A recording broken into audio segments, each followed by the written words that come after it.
তো এত কম পয়সার মধ্যে টিকিটের মাধ্যমে যে মনোরঞ্জন ওনারা করলেন, তার জন্য সত্যি আমাদের খুব ভালো লেগেছে। এবং আমাদের ক্লাবের পক্ষ থেকে ওনাদেরকে অসংখ্য ধন্যবাদ এবং অনুরোধ করব ওনারা যেন পরবর্তীকালে আবার আমাদের এখানে আসেন এবং ওনাদের নতুন কিছু আইটেম দেখাতে পারেন। আমরা আমাদের ক্লাবের পক্ষ থেকে ওনাকে একটু সম্বর্ধনা দিতে চাই।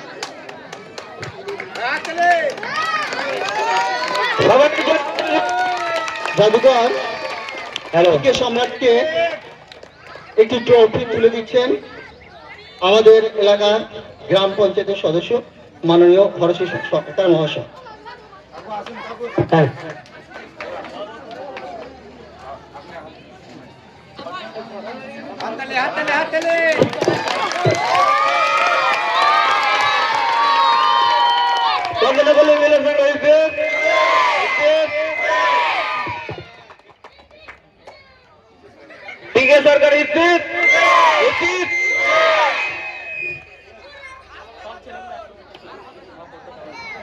হ্যালো, দেখুন এই যে সম্মানটা পেয়েছি, এই সম্মানটা শুধুমাত্র যিনার আশীর্বাদে আজকে আমি এই ট্রফিটা ধরতে পেরেছি, ওনার হাতে আমি এটা তুলে দেব।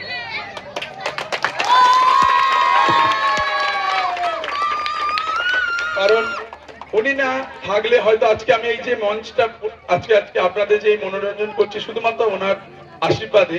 একবার আপনাদেরকে সকলকেই বলেছি আমি আমার গুরুদেব অবশ্যই গুরুদেব, কিন্তু তার সাথে আরো একটা সম্পর্ক আছে, সেটা হচ্ছে উনি আমার বাবা, মানে আমার পিতার স্ত্রী।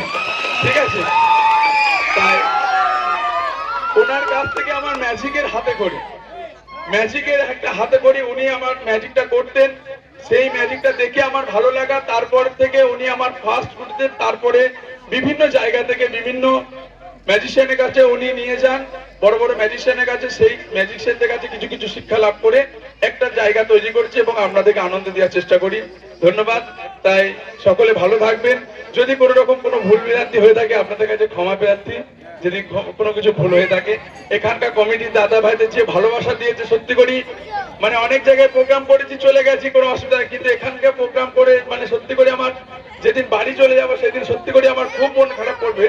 কারণ এখানকার যে ভালোবাসা, দেবজিৎদা আমাকে যে ভালোবাসা দিয়েছে প্রতিটা দিন আমাকে, মানে এমন কোনো দিন নেই যে মানে রাত্রে লাস্ট পর্যন্ত গল্প করে তারপরে গেছে। এবং এখানকার উজ্জ্বলদা রয়েছে, আরো দাদারা, মানে প্রতিটা দিন সবাই প্রোগ্রাম থেকে চলে গেছে, কিন্তু এনারা কিন্তু আমাদেরকে লাস্টে যে ভালোবাসা কেমন কি রয়েছে না রয়েছে সমস্ত কিছু খোঁজ খবর নিয়েছে।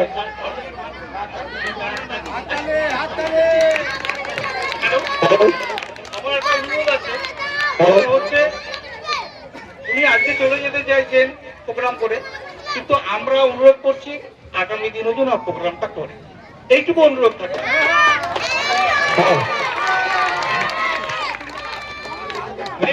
ধন্যবাদ।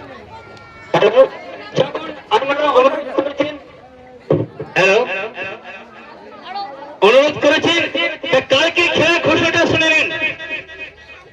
আনন্দ জেলা পিকে থেকে একটা জ্বলন্ত মূর্তি নিয়ে আসবেন, আপনারা কেটে দিবেন, কেটে দেওয়ার পরে মঞ্চে ঘুরিয়ে দিবেন, সেই মূর্তিটাকে